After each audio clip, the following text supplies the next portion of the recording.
Hey guys, and welcome back to Trucking with Jazz. So guess what? I was sitting here looking at my YouTube, scrolling, and it dawned on me. I always, somehow, my videos talk about mental health, right? I don't think that we talk about it enough. It's a lot of truck drivers out here, current day, even including me, that really is like, don't want to be trucking. Feeling like, is it worth it? We didn't, prepared, did all these tests to become a truck driver. And then you out here and you got companies that's like, yeah, here come, we have a group here, or here come this company here where you could go and, get mental health, talk to somebody if you're feeling down, depressed, going through mental, just dealing with things, right? And that's all good, well and fine. But the truth of the matter is, we're really underpaid. Yeah, we make money as truckers, but they tax us really, really hard. Are you really making the money that you should be making? Some people sit here and they think, dang, I came up with I made $140,000. Yeah, let's subtract the expenses from that. Then after you subtract the expenses from that, all your expenses, and you really sit there and see that you made $70,000. We still ain't take out the taxes you got to pay depending on what state you live in. I live in Missouri, so I pay federal and state tax. Listen, you really be over here, woo, I'm a trucker, baby, and you're really coming home, you're really a $40,000 worker. So then you say, well, why the hell am I here driving away from my family, missing all these events, parties? And it really make you sit back and reflect and think. When you don't know the business, right? And you just coming out here and yeah, you making money, you see money coming to your account, but nobody not really teaching you the tax part of the situation. Some tax advisors are not really, I dealt with Abacus. They had us taking taxes out.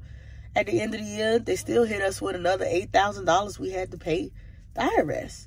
Aren't you here going through all the numbers? Damn, I don't want to have to come out another $8,000. I'm already not coming home with nothing, It's a lot. It's mentally a lot. You don't feel appreciated. The money that they put in throwing a party is cheaper to do a party, because you know what? For them, they do a party for you, they write it off. They go and do an employee Christmas party. Yeah, they spend a lot of money. They got lights. The venue maybe is the company's or another entity of the company. They write that off too. They write off the food, so they're winning in the end, and it look like they giving back to us. How about give me some extra money on my check?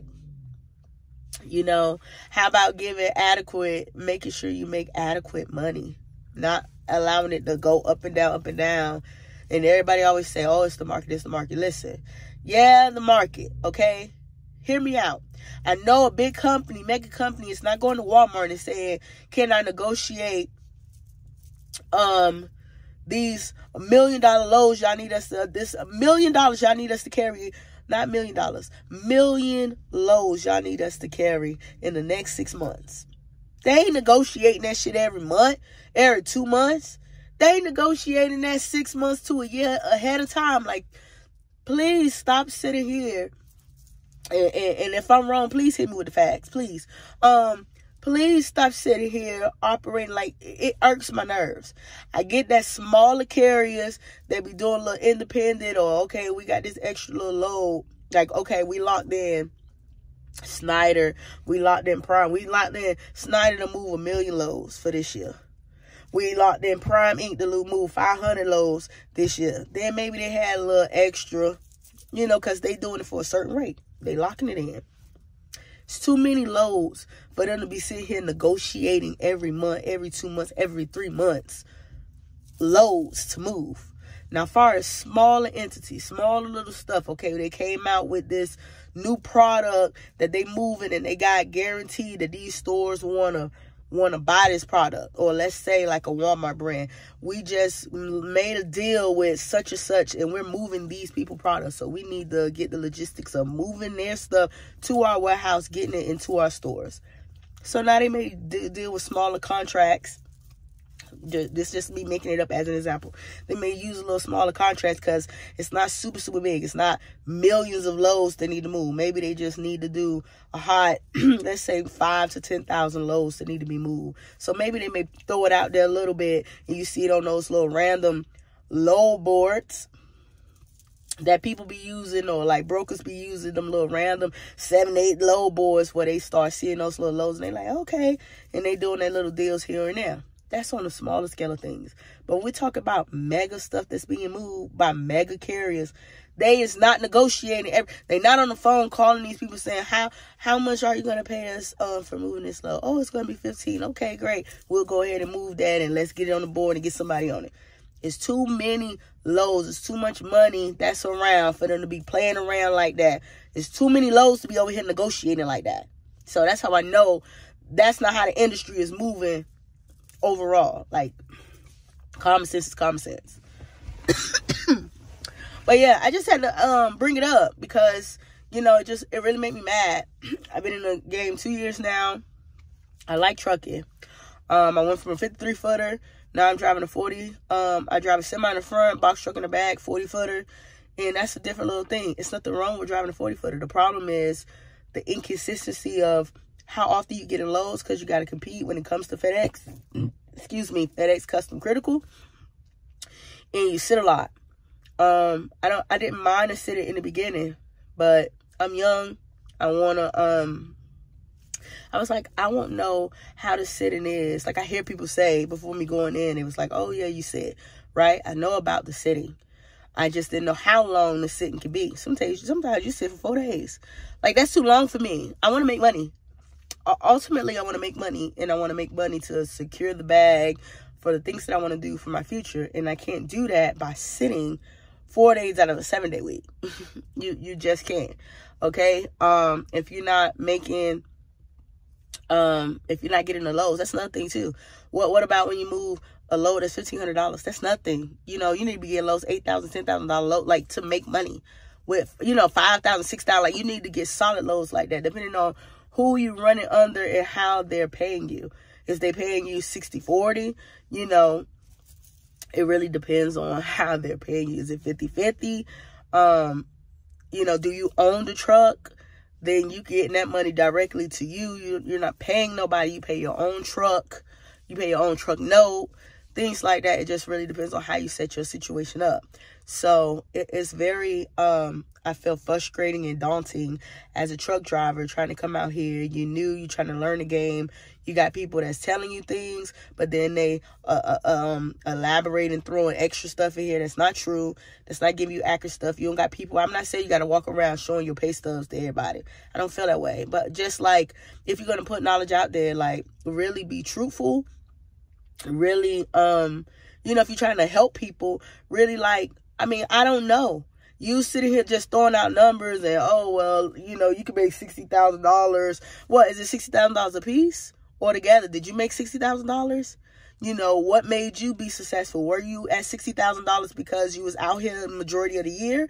Was you off? I mean, I made a great deal of money, but I was off my whole first year with Prime. We was running, and we took a lot of time off, and we made good money. Like, look, I know it sounds crazy because people probably like, why the hell you left Prime? I left Prime because I wanted to be respected. I didn't feel respected. I felt like it was a lot of stuff. They was going in a different direction. I felt like a lot of people was not being respectful. You go into places, they got jobs because of you as a driver coming in here to drive. So when they sit there and they don't respect you, they play with your time, people play with your money, you know, fleet managers disrespect you. Yeah, you could change your fleet manager, but when the culture becomes people operating in that capacity, the higher ups, yeah, they're real good. They show, they save face, they smile in your face, and everything be good, and their intention is good. But the people under them is not in the same, they're not reflecting the same thing they reflecting at top. And when you experience that, it's like, what? You know, then when you bring it up, you go to a supervisor, the supervisor over your fleet manager, they over there playing in your face like, nobody don't got time for that.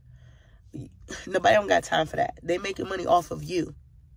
Period, point blank. So at the end of the day, if, you know, things are not going in your direction, for me, I'm not going to stay in something I don't like. Maybe it's a young thing. A lot of people sit there and say, I remember hearing something that somebody said, I don't know if it was in a documentary or a series or something, where it was like, older people you know, in the 50s, 60s, stuff like that. Like, people didn't go off of if this job was satisfying. It was about, I'm going to work this job and I'm going to keep my head down, and that's going to allow me to pay my house bill, pay for my kids, to go to school, pay for this house. It ain't about, you know, the satisfaction of having a job that satisfied you. It's about having something that allow you to pay the bills and you keep your head down and you just be thankful and have gratitude. And then we talk about this new generation. I'm 32. My generation, and, you know, the ones that came after me, where it's like, if they don't feel happy, you know, we want to go. We don't want to wait and be like, when they going to give us this? You know, we want to go move to something else, and we going to make it the way we know how to make it. Thank goodness for technology the way it's been, because it has allowed us to really spread our wings a little bit more compared to, like, back then. They didn't have all the things that we have that allow us to make money. Me being on YouTube, be able to make money. Instagram, make money. Facebook, make money. You know, have jobs where you can sit here and the person that's blind call a number and it rings to you, and you're their eyes, and they in the grocery store and they're saying, yeah, you want what kind of hot sauce? Okay, go down to the second row. Yeah, you touching it, go over one to the right. You're their eyes for that blind person that's picking their food. You know, we didn't have that kind of technology, those kind of jobs, and we live in a society right now where we can do anything that we put our mind to. You can write a book. You don't got to have a publishing house to publish for you. There's so many different things that's out here. There's so many different ways to do the things that you desire. You just got to roadmap what you want to do. And when you fall, get your ass back up. Sorry, I don't want to cuss. Get your behind back up and keep going for the dream that you want. And that's why I'm mad at 32.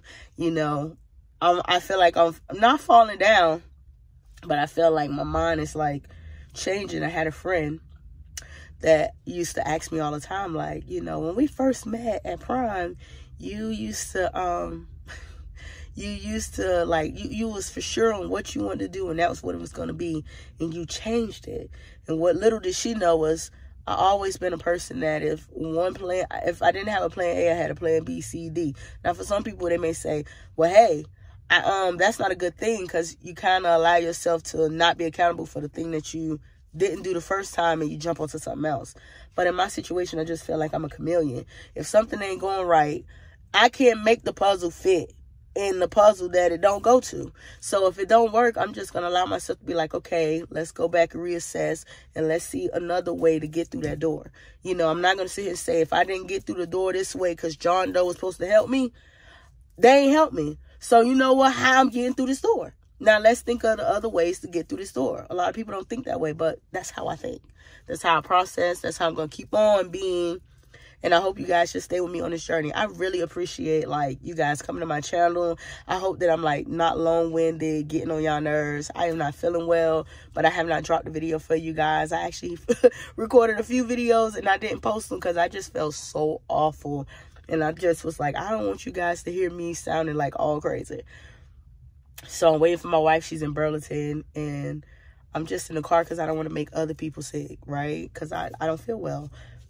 But I didn't want my wife to be out here by herself. So, like I said, I appreciate you guys coming to my channel. I appreciate you guys listening, dropping comments, sharing, like, growing my channel. I really, really, truly feel blessed, and, you know, so much gratitude. I've been wanting to do this for over a decade, and I'm just happy to be doing it now with my wife. I feel very confident about doing what I'm doing, and I'm going to keep doing it for you guys. So peace, love, and chicken grease.